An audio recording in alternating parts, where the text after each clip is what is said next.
Greetings and welcome to the Electrovaya third quarter 2020 conference call. At this time, all participants are in a listen-only mode. A question and answer session will follow the formal presentation. If anyone should require operator assistance during the conference, please press star 0 on your telephone keypad. As a reminder, this conference is being recorded. I would now like to turn the conference over to your host, Mr. Richard Halka. Thank you. You may begin. Thank you, Melissa. Good morning, everyone, and thank you for joining us on today's conference call to discuss Electrovaya's fiscal 2020 third quarter financial results. Today's call is being hosted by Dr. Sankar Gupta, CEO of Electrovaya, and myself, Richard Halka, Executive Vice President and CFO. Yesterday, Electrovaya issued a press release concerning its business highlights and financial results for the 3 and 9 month periods ended June 30, 2020. If you would like a copy of the release, you can access it on our website. If you want to view our financial statements, and management discussion and analysis, you can access those documents on the SEDAR website at www.sedar.com. As with previous calls, our comments today are subject to the normal provisions related to forward-looking information. We'll provide information relating to our views regarding trends in our markets, including their size and potential for growth, and our competitive position in our target markets.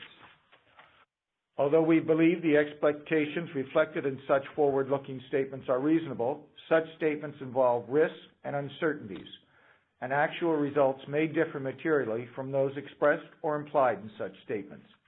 Additional information about factors that could cause actual results to differ materially from expectations and about material factors or assumptions applied in making forward-looking statements may be found in the company's press release announcing the fiscal 2020 third quarter results and the most recent annual information form and management discussion and analysis under risk and uncertainties, as well as in other public disclosure documents filed with the Canadian Securities Regulatory Authorities. Also, please note that the numbers discussed on this call are in U.S. dollars unless otherwise noted. Now I'd like to turn the call over to Sankar. Thank you, Richard, and good morning, everyone. We are pleased.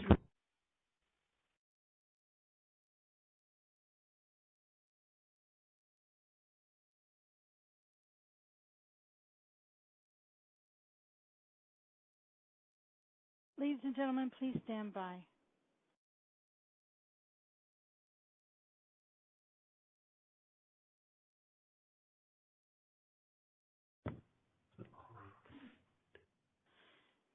Gentlemen? Oh, hi, Melissa. Yes, you're still connected. Please go ahead. Okay, I'm sorry. Where did I get cut off? Dr. Gupta just began. Okay, thank you very much. All right. Sorry about that, with that technical hitch, I guess. So our momentum now is translating into stronger financial performance. Our present third quarter revenue of about 6.5 million shows good sequential growth quarter by quarter. Our Q3 fiscal year 2020 revenue of 6.5 million doubled their 2.7 million revenues in Q2, while Q2 revenues itself doubled over Q1 2020, hence representing a fourfold increase on a sequential basis over 3 quarters. We are also pleased to report a positive Q3 EBITDA of about $700,000 Canadian. We believe there is good growth possibility in this market, and as we reported yesterday, we are expecting revenue for the 2020 fiscal year to exceed 16 million, and the revenue for 2020 calendar year ending 31st December 2020 to exceed about 21 million Canadian. These represent significant increases, and they're based on our expectation of continued strong revenue performance over the rest of the calendar year. It is good to see our revenue rise as we deliver on orders. As we noted in our last quarter, some of our deliveries to customers were delayed because of supply chain disruptions related to the coronavirus outbreak. These disruptions are gradually improving, and we are completing deliveries and collecting revenues as anticipated. Our operations are performing well. We are now fully settled in our new head office and manufacturing facility in Mississauga, and it is enabling us to effectively scale up production in order to meet demand. And with the support of our lender, we are continuing to maintain the liquidity we need to deliver on the customer orders. I'm also pleased to say that our new health and safety protocols are working, and although none of our employees have contracted COVID-19, we need to be extra vigilant as people may be getting tired of the safety protocols and as Ontario and the Greater Toronto area moves from phase 2 to phase 3. Overall, with our strong operating performance and rising demand from our customers, we believe we are well positioned for continued business growth and improved financial performance. I will like to now turn the call over to Richard to discuss our Q3 financial results in more details. Richard? Thank you, Sankar. I'd just like to point out that I'm going to be using Canadian dollars when I speak about the figures, as I note that most of our listeners today are Canadian. Revenue for the 3 months ended June 30th, 2020 was 6.5 million Canadian. As Sankar noted, this was a fourfold increase compared to the 1.6 Canadian we reported in the third quarter last year. It was almost more than double the 2.7 Canadian we reported in the fiscal second quarter year ended March 31st, 2020. The revenue increase reflects strong demand from customers and the scaling up of our battery production at our facility in Mississauga. Gross profit for Q3 2020 was 2.3 million Canadian. That's a margin of 35% of revenue, compared to 0.5 million Canadian, or 35% of revenue in Q3 last year. We had a positive EBITDA of approximately 700,000 Canadian for the quarter. To calculate EBITDA, we take the loss from operations of $50,000, add back the finance costs of approximately 700,000 Canadian, and add stock-based compensation of approximately 20,000 Canadian. Net profit for the quarter was approximately 6.5 million Canadian, compared to our net loss of 1.2 million US in the third quarter last year. The net profit this year was primarily due to a gain of 7.1 million on on the amendment of the convertible debentures and strong revenue growth. Total operating expenses were 2.3 million in Q3 2020, compared to 2 million in Q3 last year. The increase primarily reflects higher R&D spending as we continue to focus on growing our IP and also controlling our costs. I will now briefly review our results for the 9 months ended June 30th, 2020. Revenue was 10.3 million, an increase of 73% compared to 6 million in the same period last year. Gross profit was 3.8 million Canadian, or 37% of revenue, compared to 2.2 million Canadian, or 36% of revenue last year. And we had a net profit of 2.4 million Canadian, compared to a net loss of 500,000 Canadian in the prior year. The net profit this year was primarily due to the gain on the amendment of the debentures that I just mentioned. We also provided some revenue guidance that reflects our order backlog and continued strong customer demand. We are currently expecting revenue for the fiscal year ended September 30th, 2020 to exceed 16 million Canadian, barring unforeseen circumstances, and that compares to 6.7 million Canadian last year. For the calendar year ending December 31st, 2020, we expect revenue to exceed 21 million Canadian, a major increase from 5.2 million last year, again barring unforeseen circumstances. Turning now to our balance sheet, we had 500,000 Canadian of cash and cash equivalents as at June 30, 2020, compared to 400,000 Canadian at September 30, 2019, which was our fiscal year end.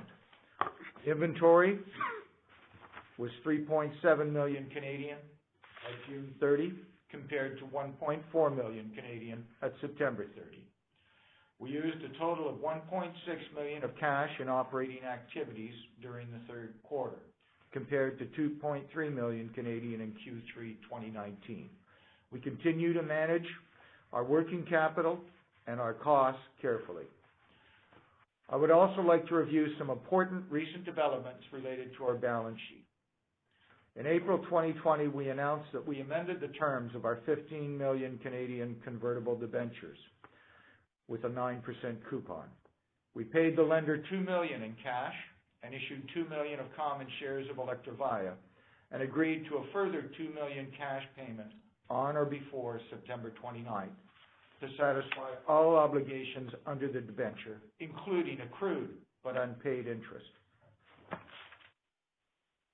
Also in April, we announced the closing of a secured 4.5 million Canadian credit facility arrangement with a Canadian financial institution. And in July, subsequent to the end of the quarter, we announced an agreement with the financial institution to increase a revolving credit facility from 1.5 million Canadian to 4.5 million. These measures increased our overall credit capacity limit with this institution to 14.5 million Canadian dollars. As of today, we have repaid 4.4 million from the facility. The facility has helped us scale up production to meet demand, and we are pleased that the continued strong show of support that we have received from our financial partner. Overall, we remain focused on expanding sales, carefully managing costs, while working to access financial resources and to continue growing our business. I'd now like to turn the call back to Sankar to wrap up. Thank you, Richard. You can see from our third quarter results and from our guidance for the rest of the calendar year that Electrovaya is in the midst of a strong growth, finally. We are often technology pioneers and ahead of the market. When we were developing interesting batteries for the emerging electric vehicle market in Europe, the market did not develop. Hence our pivot from the electric car and similar stuff in Europe to the commercial lift trucks in North America, where that market needed exceptional technology but did not need us to create the market. So the market for electric lift trucks were there, awaiting an exceptional battery and needed a very high cycle life, ability to operate 24/7, which translates into millions of kilometers over its life. The battery to operate at thousands of cycles, fast charging, must give exceptional safety and at the same time give excellent power and energy. So we pivoted and built over the last few years an interesting battery and then spent quite a bit of time validating it. Validation takes years in this mission-critical market. I'm often asked three questions. How good is your battery? How big is the addressable market for electric lift trucks? And where else does your battery fit for other applications?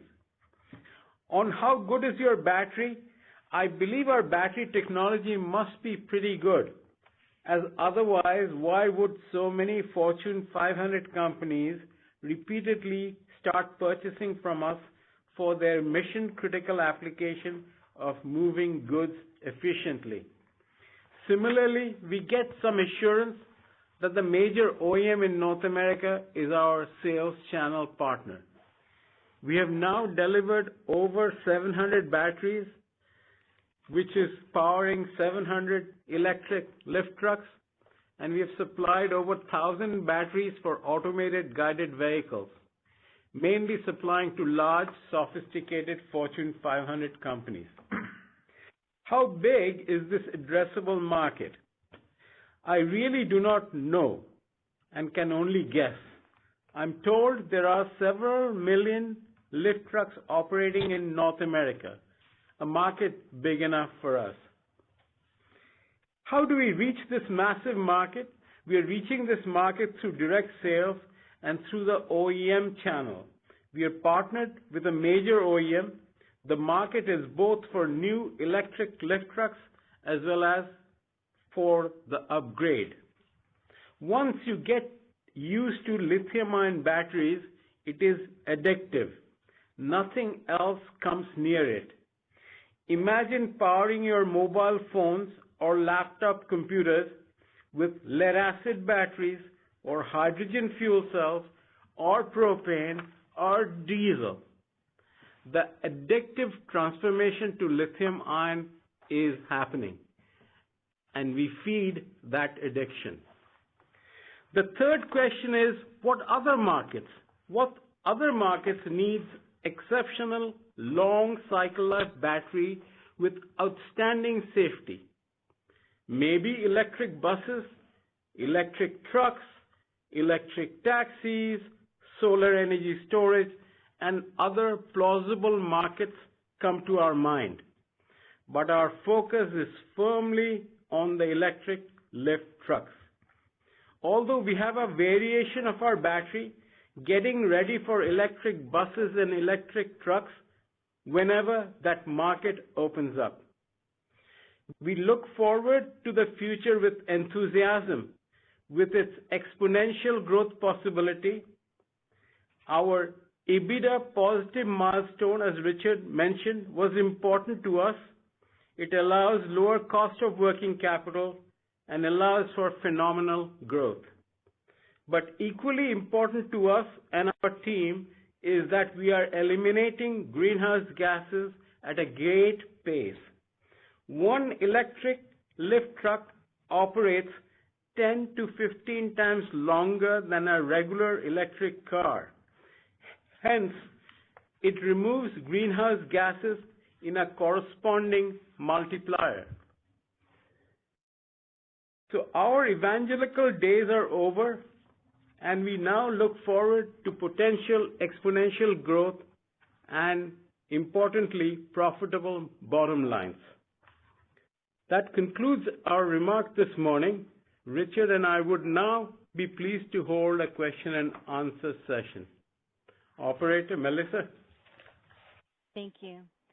If you would like to ask a question, please press star 1 on your telephone keypad. A confirmation tone will indicate your line is in the question queue. You may press star 2 if you'd like to remove your question from the queue.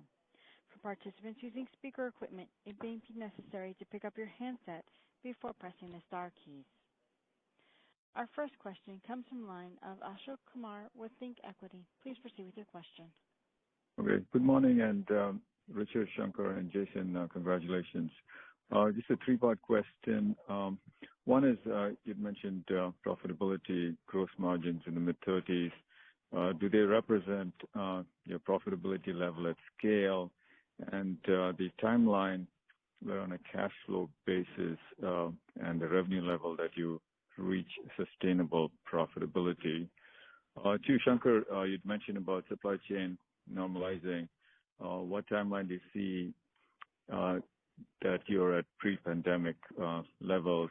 And the last question, just some additional granularity on top-line drivers for the remainder of calendar 20 and 21. You talked about OEM versus direct and continued market opportunity, given that it's very nascent both in AGV as well as lift trucks.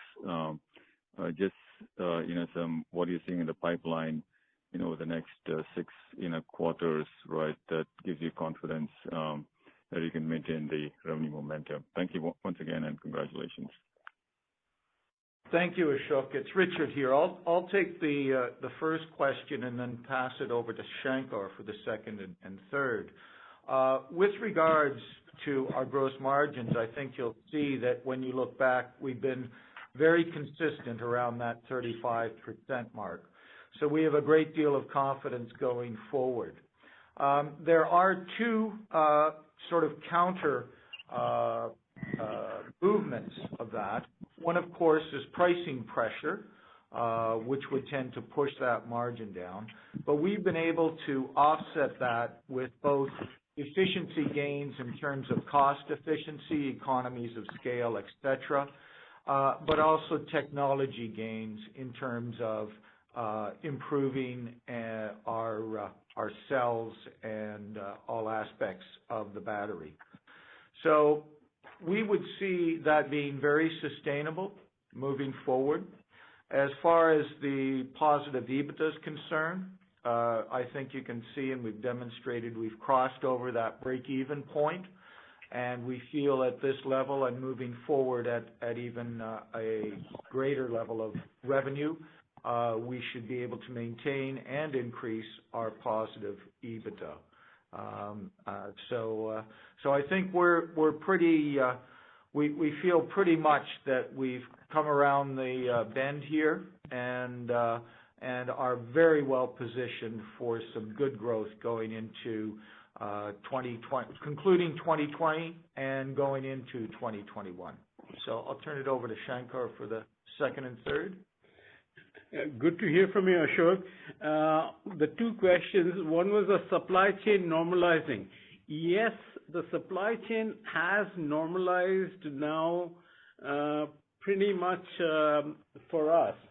However, it was a little bit of a wake-up call, so we are looking at multiple suppliers in North America as against depending so much into Europe or Asia. So we are validating certain suppliers in North America. On the top line drivers, presently I would say direct sales and OEM channels, these two channels are more or less at a 50-50% basis. But our pipeline through the OEM is much stronger.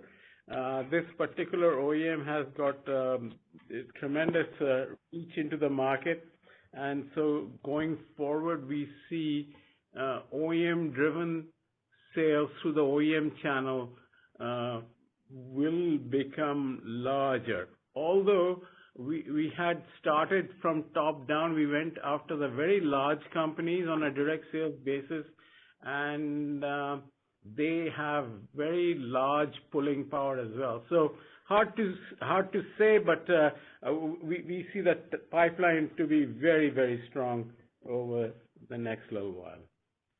Ashok, have we answered your questions, or do you have any further clarification? Thank you very much, and congratulations. Yes, thank you very much. Thank you, Ashok. Thank you. Once again, ladies and gentlemen, if you'd like to ask a question, please press star 1 on your telephone keypad. We'll pause a moment to allow for questions.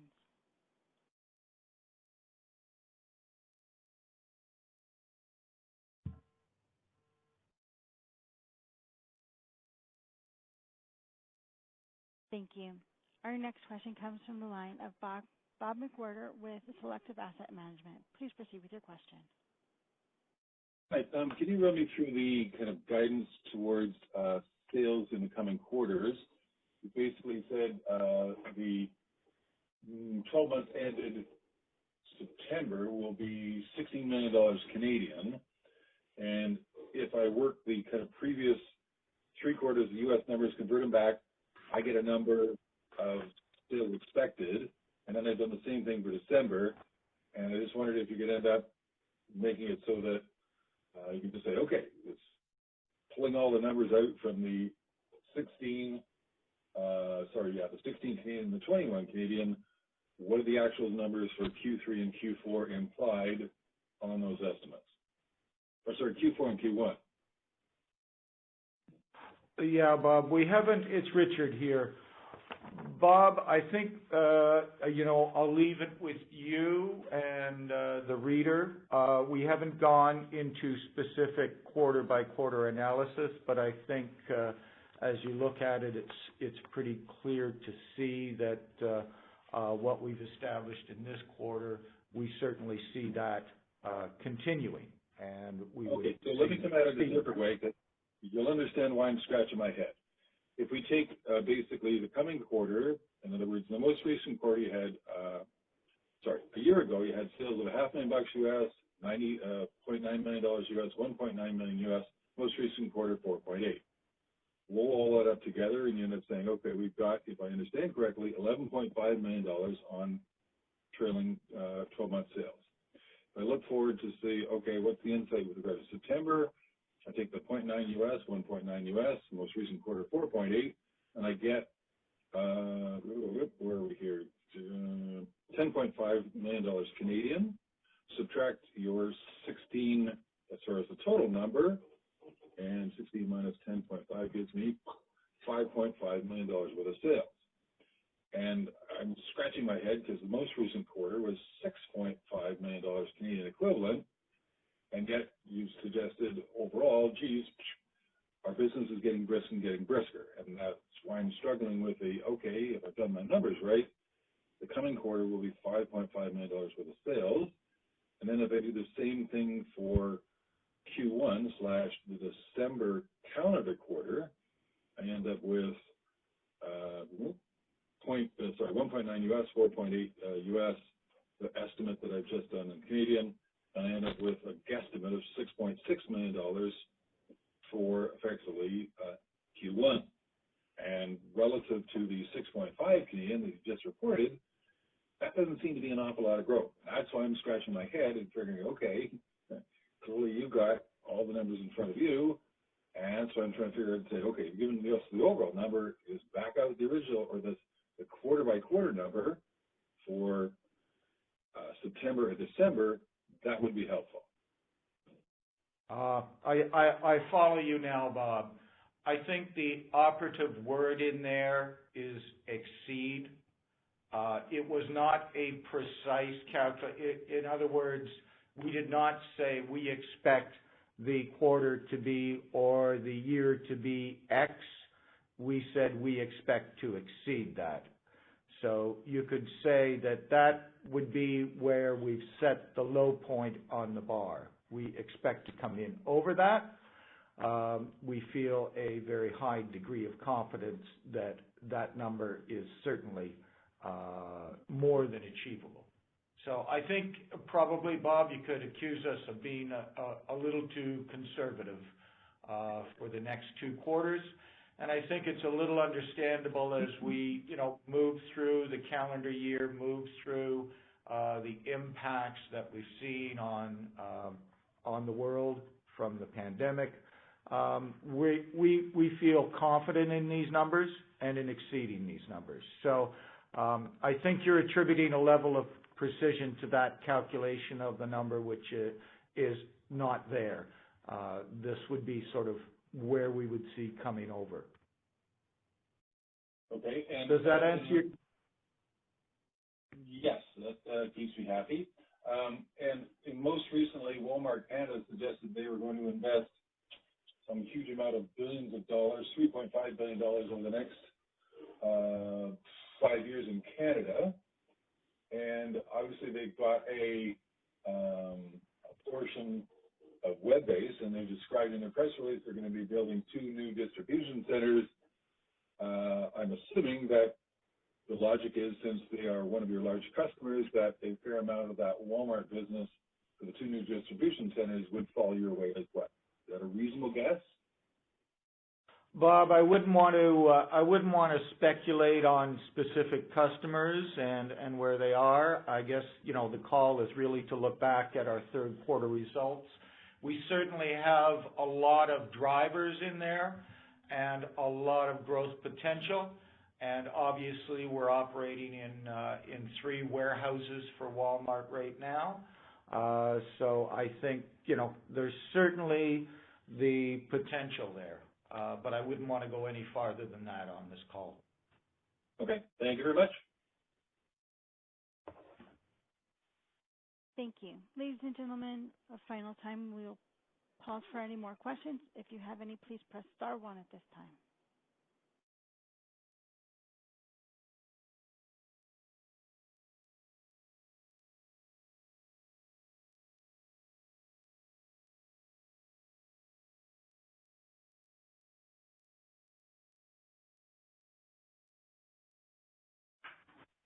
Thank you, ladies and gentlemen. That is the time that we have for questions. I'll turn the floor back to Dr. Gupta for any final comments.